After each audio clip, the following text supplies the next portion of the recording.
Welcome to Master Trader, where you can learn to use simple market stock analysis to make money investing and trading. I'm Greg Capra. Today we're going to talk about multiple time frame analysis. This is one of the biggest hurdles that many traders, especially intraday traders, have a hard time getting over. So let's take a look at what's happening here in the markets and the turn day that it started to occur yesterday. And what you see here is a chart of the S&P 500 with the ETF SPY, the spiders. So the markets have been up several days in a row, started with what we call a wide range bar, igniting a move after a bottoming tail bar that was a breakdown failure. A lot of terms there, but this terminology tells us what's happening in the markets and stocks and powerful signals as to when to buy and sell.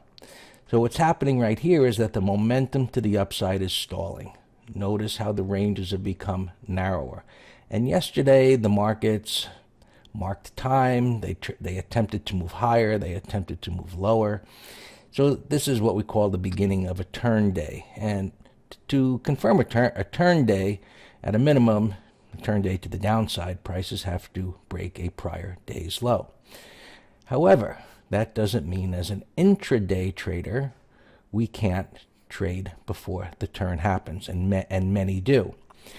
But there's ways to do that where the odds are in your favor, and there's others where it's not. But let's explain some of it. First of all, this move up in the S&P 500 moved above a prior swing high, which shows strength. So we've got a bottoming pattern here, and then prices were able to exceed the prior swing high. In a situation like that, we look to buy pullbacks, and maybe into the area of this unfilled gap. But the idea is that once you have this type of strength, you look to buy pullbacks, looking for prices to continue to move higher. Now, this can happen in a few different ways. But if we're looking to trade the turn, if we're only using the daily chart, it has to break a prior day's low. And that could give you your signal to sell short if you want to trade against a trend. This small trend right here. I don't suggest it as a swing trade, but as an intraday trader, we could certainly do that. I'll show you another example how we would do it as a swing trade. So, as we move down in time frames, the multiple time frame analysis, we go to the hourly chart. This is a choice. So you have choices. What are the time frames of choice that you're going to use? And when does it put the odds in your side? Okay. So, the hourly time frame here is still in an uptrend. Higher highs, higher lows. Yesterday, it made a higher high on a gap up, and then it pulled back into the area of the unfilled gap and began to stabilize. So during this move down, as an intraday trader, you have a choice. Did you want to trade on the move lower at that time? You could. But the odds aren't overwhelmingly in your favor yet, even though it could have worked out. It depends on your trading plan. And I can show you ways to do this, ideally in our chat room, the green room, and how to do that. But we had this discussion about multiple time frames in the room and how to do this yesterday. So here's the 5-minute chart of the spiders. And one of the things that I showed the traders in there was this head and shoulders top that occurred, and some put on options positions in anticipation of this move down because of where the daily chart was. That's another conversation and education. So now, as prices move down, if you were to have traded this on the short side, looking for this move down because the daily is short-term extended, you could have done this from the 5-minute chart. However, once prices get down into this area, based on the hourly time frame, you know that the odds are high that prices are going to stabilize. So at this point, it doesn't make sense to be looking for short setups down in this area because of the fact that the hourly is in an uptrend. Now, let's look at something else. Here's Goldman Sachs. Now, this is the type of chart that we would consider shorting on a swing trade, because look at the moving averages. This is a 20 simple, a 50 simple, and a 200. The 20 and the 50 are pointing down.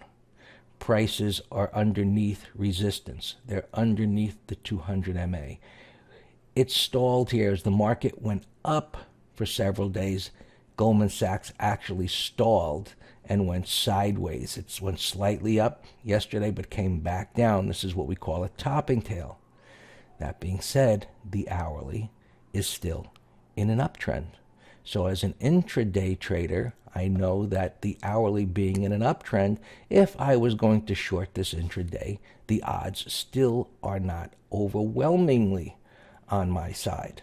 So here's the 5-minute chart of Goldman Sachs, and it doesn't look that different than the spiders. Somewhat different, agreed, but there are some similarities here where it eventually had moved down. So as an intraday trader, I still don't have the odds overwhelmingly on my side for a relatively large move. Scalpers can always find some trade to pull a few pennies out of, but even as intraday traders, from our point of view, we're looking for more than a couple of pennies that you can often give that back in a blink of an eye. So what we are looking for, and what may set up today, is a break of the hourly trend, which if this was to trade under here, of course that's going to happen. And in the spiders, the same thing. We're looking for a break of this hourly trend for prices to trade under that low. And then, as again, intraday traders, this chart is going to take on a much different look, because as it trades below here, it enters what I call the void, which opens the door to a much bigger move because there's no resistance, or I should say no support to the left. Once it breaks through here, the reference points that intraday traders have are gone. And when you enter the void, that opens up the potential for larger trending moves, and that equals bigger dollars even to the intraday trader. Hope that helps. If you'd like to join us in the green room, give me a mention down below or shoot me an email, greg@mastertrader.com. Good trading.